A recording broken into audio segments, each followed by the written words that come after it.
Hi, y'all. Natalie, Nancy, sorry I couldn't be there. I've got some health issues. Won't let me be there. Joe was like a father to me. I played in 80, 81.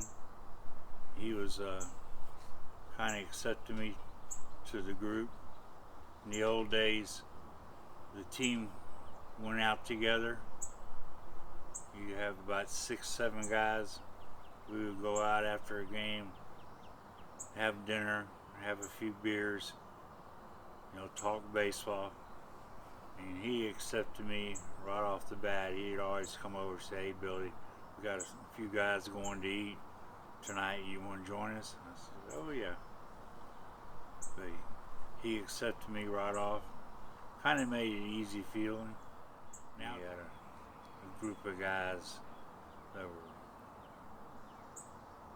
go out and have dinner, talk about baseball, have a few beers.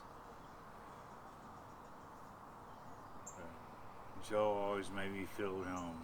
He was a nice guy. He was kind of a prankster. He had this one night he comes over to me and goes, "Hey, Joe Morgan's having a party tonight. You want to go?" "Yeah, I'll be there." Well, needless to say, Joe Morgan knew nothing about this party. And everybody showed up, and guess what? Joe had a party. But that was one of the things Joe was good at, pulling pranks.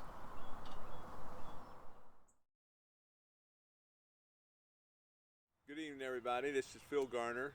I'm a former Astro player and a teammate of Joe's. Unfortunately, I'm not able to be present tonight for all the festivities and the fun, and I hope everybody's having a good time. But it's always good to get together and celebrate the life of Joe Niekro. Good fun player, great teammate to be with. People ask me all the time what I remember about Joe or what are some of the good stories about him, and I will relay a couple of stories. As many people know, if you knew Joe at all, he was a great fisherman, loved to fish. He was a big-time fisherman. So I'd heard this for a couple of years, and in spring training one year in Florida, I decided to ask Joe if he'd take me fishing. I'm not much of a fisherman, but knowing that he liked to fish a lot, he'd know where the big fish are. So the first thing that I noticed when we get out to the lake and we get in his boat's sitting about like this because the engine is so big, it's got the boat sunk down in the back, and I don't know how the thing stayed afloat. It looked like water was going to run into the back of the boat. So I get in, I got my hat down, and we get ready to start, and I'm telling you, when he hits the throttle on that thing, we go across the lake. We went from 0 to about 80 in a matter of seconds. Lost my hat. A couple other things flew out of the boat, and Joe's laughing. He's having a good time about this. So we get across the lake in a matter of seconds. Big lake now, I'm going to tell you. And we drop anchor, and we're going to fish a little bit. Well, I start getting my stuff out, and Joe throws a couple of baits in the water. He pulls the fish out, and by the time I'm ready to start fishing, he's done. He's caught a fish. He caught 2 fish, actually. And he said, "There's no more fish in here. We got to go." So I still do not even have a lure in the water.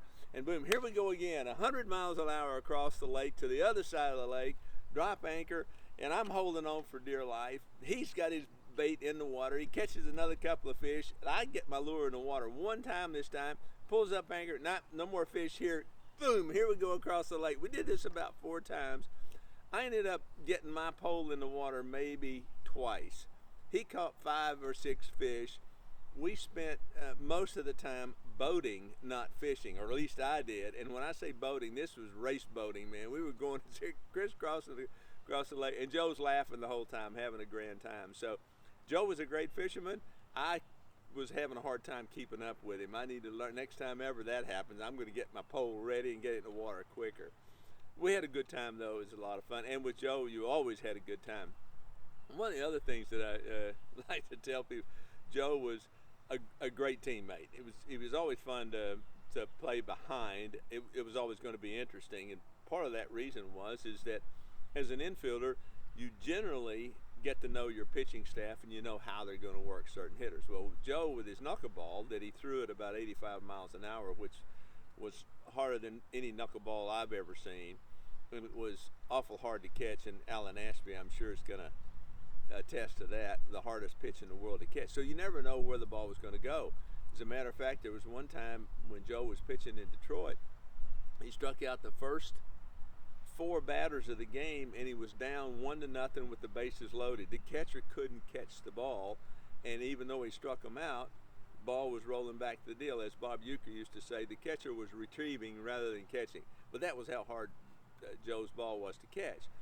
But in this particular case, as we were playing in Houston, what the team would do a lot of times, we'd have a night game here and fly all night long to get to LA, and then of course the next day or night we'd have a game in LA. Pretty tough schedule for players. You know, you play a full game. So Joe, in his amicable way, had convinced our manager, Bill Verdon, that this Dodger game the next day was a very, very important game, very critical. It actually was critical. It was late in the season and we were fighting the Dodgers for a playoff spot.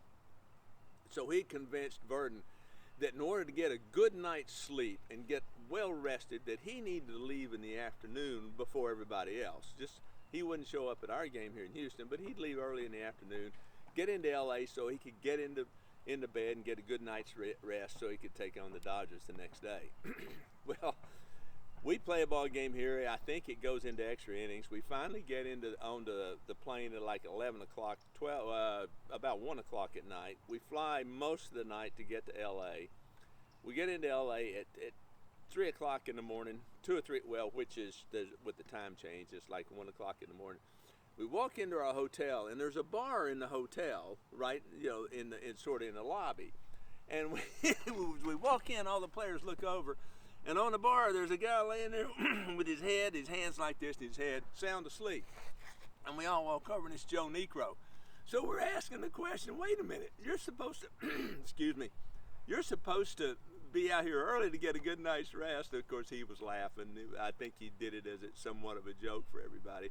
And of course, the next day he goes out and pitches a great game against the Dodgers. And I actually think we won that game against the Dodgers. But, well, as you can tell, Joe was the consummate teammate. Everybody loved him. I don't think there was ever an unkind word said about Joe. So congratulations to Natalie et al. A lot of people put in a lot of work to make the Gala a great success. Joe would be proud. So my hat's off to you guys, and God bless Joe. Hello, my name is Edwin Cabell, and you know, I'm sorry I can't be there with you guys tonight, but it's been a long time. I remember when Natalie first started this program for Joe about aneurysms and having the banquet here in Houston, and it just expanded and got larger and larger. It's become a pretty big deal, and a lot of people don't know. Well, me and Joe played together probably for about 8-9 years, and he was probably one of our best pitchers we've ever had here in Houston. About a year or two before Joe passed with aneurysm, my wife passed, and it was a very important thing for me to be involved in this. It's grown so large and so big that it's really helped the community and also helped, I don't know if you can cure aneurysms, but hopefully find out more about it. We came together, Joe and I, in 1975. The Astros were not very good at that time. Myself, Joe, and Jose Cruz came at the same time in 75. And we endured a lot of, I guess it would be ass beatings. We got beat a lot. And all of a sudden we became good with the key players.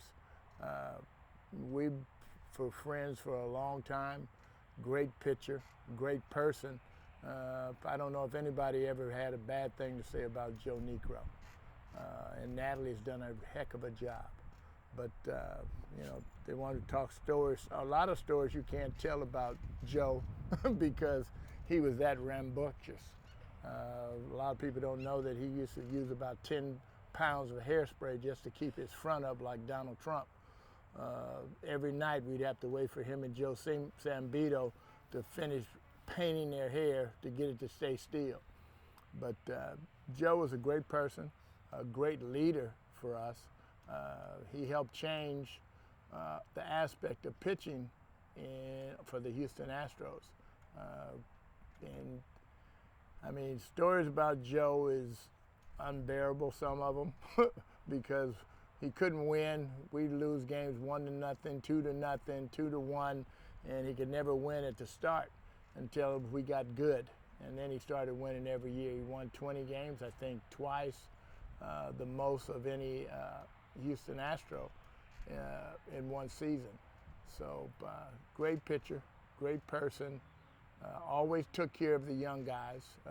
We had a thing back with the Astros when we first started playing well, and we started making some money because we didn't make any at that time, that we would have the guys would take care of the young guys. And back then, I think the minimum salary when we first started was about $16,000 a year, not 16 million, 16 a year. So a lot of us had to work during the off season and do different things.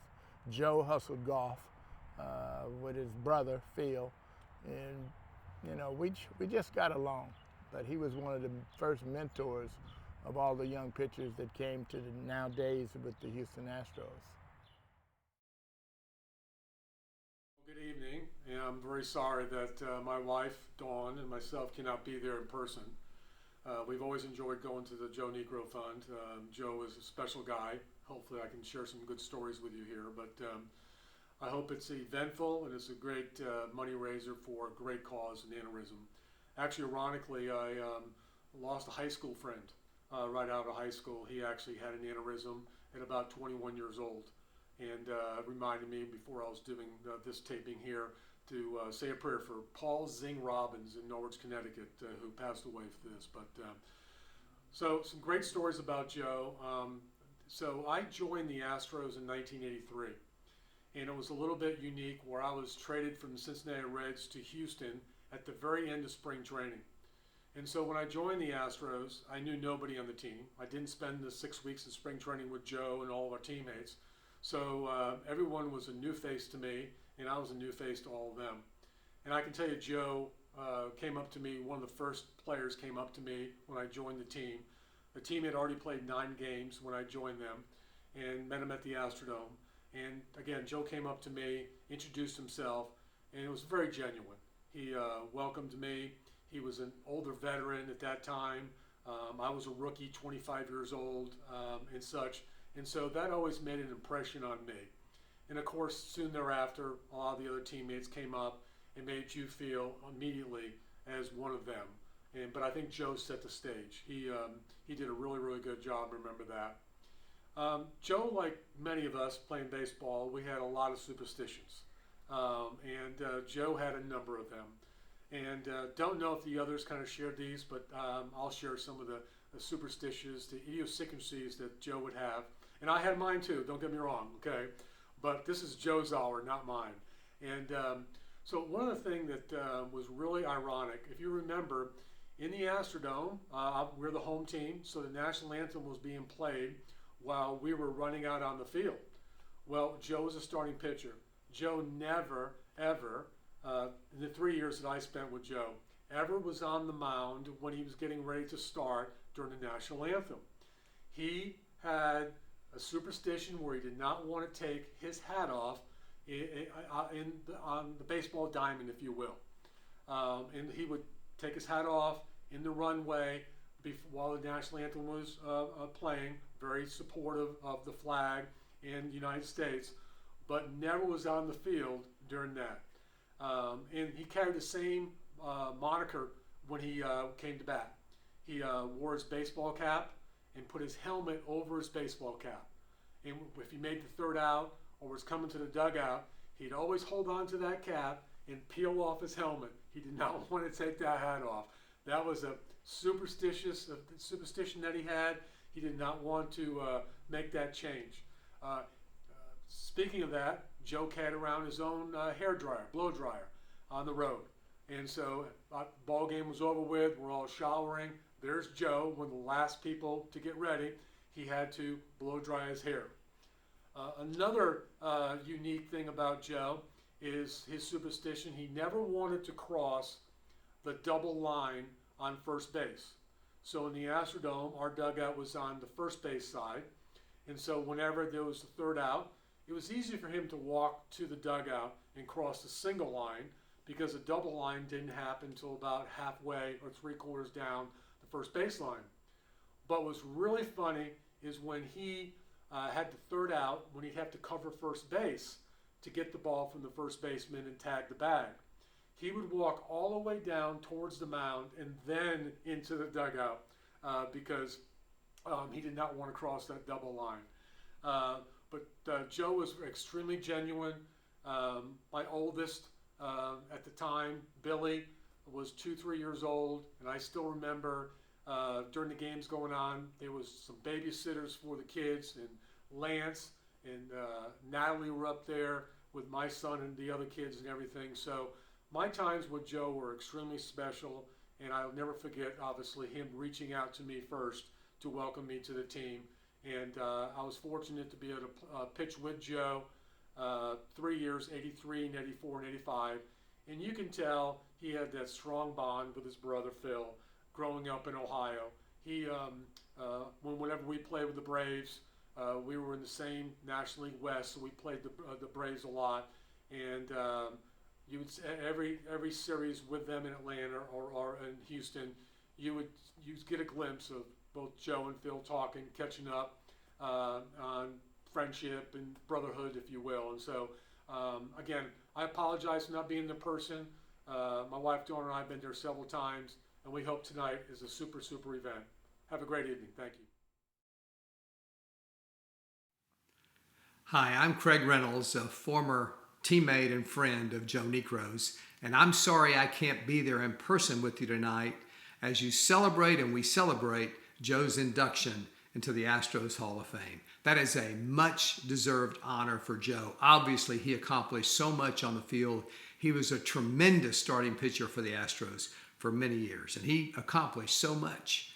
But he was also a really fun teammate, and I know all of his teammates, we all feel like we lost him too soon in 2006 to that brain aneurysm. So tonight, I'm so glad he's being honored. I'm also glad his family has honored him with the Joe Niekro Foundation. The Joe Niekro Foundation continues to treat and help patients and families and research and just letting people know of a general awareness of brain aneurysms and of strokes. So thanks for two things. Thanks for being a part of the night where we celebrate Joe's induction into the Astro Hall of Fame. And thanks for being a part of helping the Joe Niekro Foundation. I hope you have a wonderful evening as we celebrate Joe's life.